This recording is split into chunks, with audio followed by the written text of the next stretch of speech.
Doncs jo us vinc a parlar en aquest marc, el Mercat Municipal de Cardedeu, d'economia, que com a paraula sembla que no tinguéssim cap competència en un municipi per planificar una economia, no? Que sembli que tot el que ens passa ens ve com molt de sobre, fins i tot no ja a nivell estatal, sinó a nivell macroeconòmic. Nosaltres plantegem una alternativa que vol dir planificar aquesta economia des del municipi a buscar quina és la manera més revulsiva,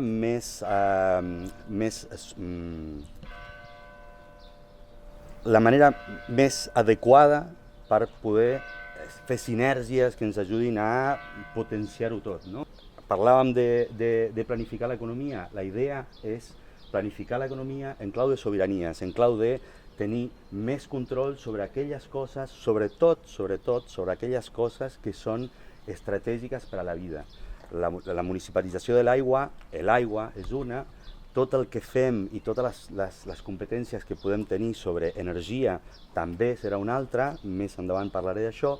les cures, l'educació, aquelles coses que per nosaltres són absolutament vitals i que no podem de cap manera, no ens permetem de cap manera que quedin lliurades al mateix lloc de mercat que ens imposen des del mercat de valors i aquest lliure mercat en el qual tothom pot decidir en base al poder que té, que és el que fa i desfà amb les coses. Necessitem avançar en la municipalització i en la interiorització de serveis que són importants per la vida, sinó també en la democratització d'aquests serveis. Necessitarem que tinguin molt més control. No volem una empresa pública que acabi tenint els mateixos vicis que tota l'administració, des de la verticalitat, des de l'ajornament, la burocratització. No volem això i, per tant, apostem per la democratització radical de l'empresa pública. Què vol dir això? Que totes les persones que hi participen com a assalariades, com a empleades, com a funcionàries, però també totes les usuàries tinguin participació directa en major o menor medida de les decisions que es prenen en funció d'aquest servei. Nosaltres apostem per el que d'alguna manera diem l'economia social i solidària, que, per explicar-ho superràpid, són aquell conjunt d'iniciatives socioeconòmiques que posen la vida al centre i prioritzen, diguem-ne, la necessitat de les persones per sobre del lucre. Doncs volem competències en això, volem aquesta regidoria que per nosaltres és absolutament clau en clau de sobiranies, i en sobirania alimentària puntualment volem impulsar un obrador públic. L'havíem proposat la legislatura passada, no va ser possible. Volem fer-ho realment realitat aquí, creiem que és possible, ho sabem. També volem centralitzar les compres. Això també vol dir donar un servei extra a tots els productors locals perquè puguin tenir un punt, diguem-ne, de recollida de tot el producte i que d'aquí es pugui distribuir al poble i fins i tot a llocs de fora del poble per donar impuls a tota aquesta comercialització. En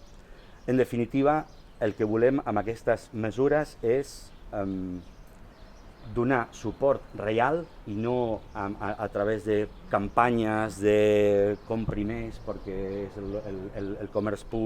local és de Cardedeu i tal, sinó reals, estar allà colze a colze amb aquests agents per poder avançar i poder entomar el repte que tenim ara mateix amb el petit comerç, amb els productors agroecològics que representen, malauradament, els que reben la pressió tremenda de lo que el mercat depara, no? Que són grans empreses que competeixen de manera molt deslleial o deslegítima, si voleu, i que no les volem. En aquest sentit, fins i tot, també, i agafant les paraules del Blai, de conflicte i des de treballar des del conflicte, volem deixar clar que nosaltres estarem a la frontera, a la trinxera sempre que trobem ingerències com la que va passar al Poble Sec quan va venir el Mercadona, que se li va permetre fer una gran superfície allà a canvi d'una rotonda i de quatre urbanitzacions de carrer, i que ara el que està donant és un tancament massiu de comerços del Poble Sec i una deformació més encara que està patint el barri del Poble Sec, perquè bàsicament la competència amb un Mercadona és inviable, és absolutament inviable. Nosaltres estarem a la trinxera, nosaltres estem disposades fins i tot a confrontar-nos i retorçar les normes i la llei al punt de negar fins i tot que una empresa gran pugui establir-se al poble si no veiem clar que sigui en benefici dels vilatans i vilatanes del poble. Doncs nosaltres el que volem i entenem la política d'aquesta manera és que ens hem de seure a parlar amb la gent, hem de caminar amb la gent pel poble, hem d'aprendre de tothom i hem de prendre decisions col·lectives. Aquestes segur seran les més viables i les més econòmicament factibles i útils per tota la població. I bueno, amb això ens anem al CAP, que l'Àngels i el Jordi parlaran de